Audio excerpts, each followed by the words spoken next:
Russia's technology sector has suffered immensely under Western sanctions, with hundreds of thousands of IT professionals fleeing since the start of the war. Before Vladimir Putin invaded Ukraine, the country's AI and IT sector relied heavily on Western technology and investment, but sanctions have put large IT projects on hold. As many as 200,000 IT personnel are said to have left Russia since the day of the invasion, February 24, as workers flee deteriorating economic conditions. Russian media CNews announced that there were almost 95,000 vacancies in its IT industry at the end of March after workers moved abroad. Since then, it has claimed the number of resumes is growing and vacancies are decreasing.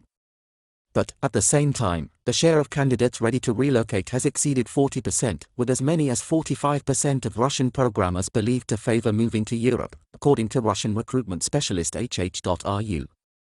Samuel Bendet, a research analyst and AI specialist, told that Russia has historically relied on outside nations, including the West, for investment in its IT sector. Now it faces a sharp loss of talent and investment, as large foreign tech firms leave the country and sanctions cripple the economy. This is causing major headaches for the development of advanced hardware.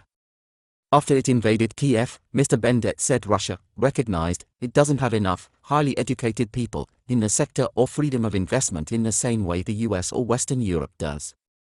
He explained how there was international cooperation in the sector which Russia relied heavily on before the war, but that stopped abruptly on February 24, which caused a lot of deficiencies to be exposed.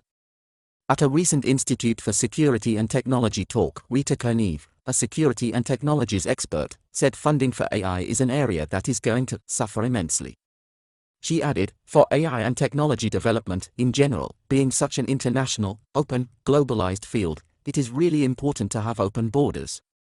Russia has a strong commitment to using AI in its military to help create lethal autonomous weapons and help with intelligence gathering, but Mr. Bendet believes Putin's dream of leading AI has now been thrown back by a few years, or up to a few decades. Yandex is one such high-tech Russian company that has faced severe consequences from sanctions and loss of global investment.